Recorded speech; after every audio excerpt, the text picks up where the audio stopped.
1757. The battlefield of Plassey. It wasn't just a war, it was the turning point of Indian history. The British East India Company came as traders, but greed knew no bounds. Siraj-ud-Dowlah, the Nawab of Bengal, saw their growing influence and fought back. But Robert Clive had a secret weapon. Not soldiers, but betrayal. Mir Jafar, the Nawab's own commander, turned against him. With a mere 3,000 men, Clive faced Siraj's 50,000-strong army. But when the battle began, Mir Jafar's troops stood still, silent spectators of treachery. Within hours, Siraj was defeated, the British gained Bengal, and the foundation of their empire in India was laid.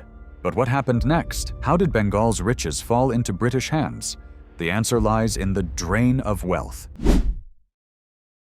Imagine being trapped in a tiny, airless room with over 100 others. No space to move, no air to breathe, and the temperature rising every second. This was the horror of the Black Hole of Calcutta. Just before the Battle of Plassey, tensions were already boiling over. Nawab Siraj-ud-Dowlah had just captured Fort William, the British stronghold in Bengal. He ordered the British prisoners to be locked up. The guards crammed 146 people into a suffocating dungeon, just 14 feet by 18 feet. With barely any air to breathe, men collapsed, fought for space, and begged for water, but there was no escape. By morning, only 23 survived. Was this a ruthless act of vengeance or a tragic accident? The British had already decided it was war, and less than a year later, they struck back at Plassey. But Plassey was only the beginning. The real battle was yet to come, the Battle of Buxar. And this time, the British weren't facing just one enemy, but three. After Plassey, the British weren't done. They wanted complete control, but this time, they faced not one enemy, but three. October 22nd, 1764, Buxar. The British East India Company, led by Hector Munro, stood against a massive alliance. Mughal Emperor Shah Alam II, Nawab of Bengal Mir Qasim, and Nawab of Awadh Shuja-ud-Dowlah, three powerful rulers determined to crush the British. But the British had better weapons, disciplined forces, and ruthless strategy. As the battle raged on, Indian forces crumbled, betrayed by internal rivalries. By the end of the day, the British had won, securing Bengal, Bihar, and Awadh under their rule. And just like that, the Mughal emperor himself became a pensioner of the British. This wasn't just a victory. It was the moment the British became the real rulers of India. But a new challenge was rising in the south, a kingdom that wouldn't bow easily. The Mysore Wars were about to begin. The British thought they had India in their grip. But one kingdom stood in their way, Mysore. Ruled by Hyder Ali and later Tipu Sultan, Mysore was rich, powerful, and armed with rocket technology. Between 1767 and 1799, Mysore fought 4 brutal wars against the British, one of the deadliest rivalries in Indian history. These wars changed India forever. But how did it all begin? Stay tuned for the First Mysore War. 1767. The British East India Company thinks it's invincible, but one man proves them wrong, Hyder Ali, the ruler of Mysore. When the British join forces with the Marathas and the Nizam of Hyderabad to crush him, Hyder does the unthinkable. Using brilliant guerrilla tactics, he pushes back the invaders, even reaching the gates of Madras. Panicked, the British rushed to sign the humiliating Treaty of Madras in 1769, ending the war. But peace won't last long, because the Second Mysore War is coming, and it's even more intense. Mysore had humiliated the British, but the British never forget a defeat. War was coming again. In 1780, the British broke their treaty and attacked Mysore, but Hyder Ali and his son Tipu Sultan struck back harder than ever. Tipu's lightning-fast attacks and deadly rocket artillery shattered the British army, forcing them into retreat. As the war raged on, tragedy struck. Hyder Ali died, but Tipu Sultan fought on, forcing the British into a peace treaty in 1784. For the first time in history, the British signed a treaty without gaining a single inch of land. But the British weren't done yet. Soon, Tipu Sultan would face his greatest battle, Third Mysore War.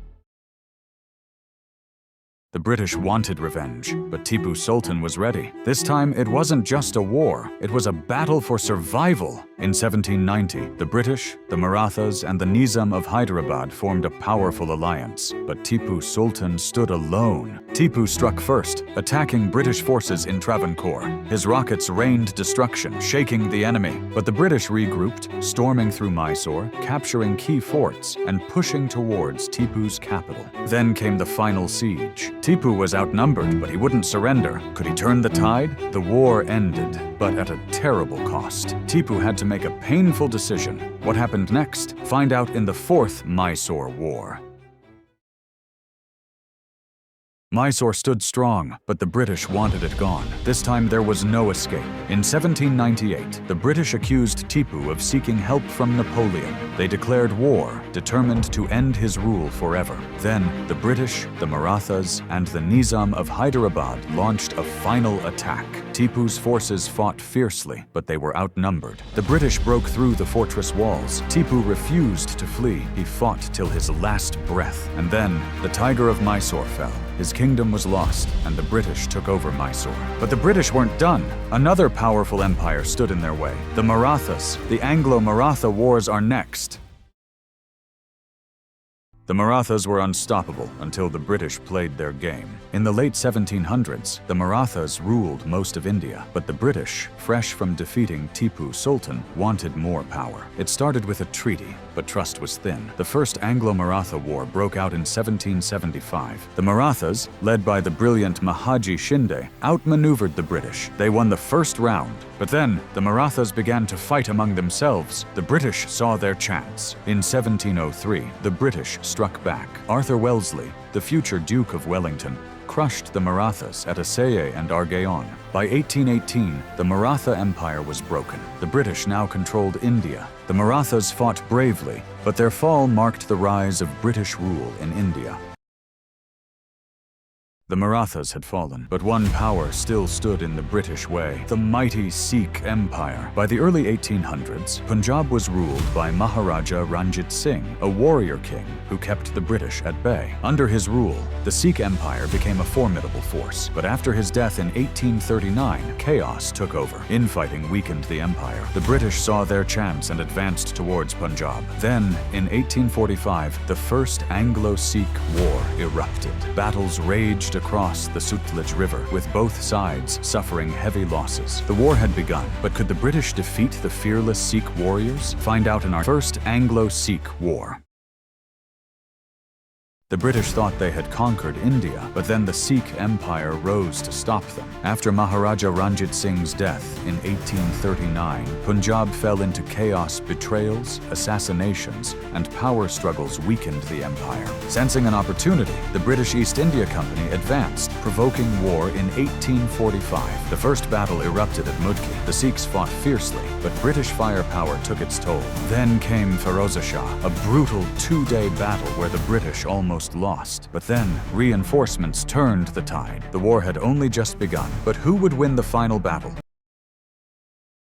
Punjab was bleeding, but the Sikhs had one last fight left. 1848, a rebellion in Multan set Punjab ablaze. The Sikhs rose again, defying British rule. The British struck back, determined to end the Sikh resistance forever. Chilianwala, a battle so fierce the British almost collapsed. But at Gujarat, their cannons shattered Sikh defenses. Punjab fell in 1849. The Sikh Empire was gone, but its warriors would never be forgotten.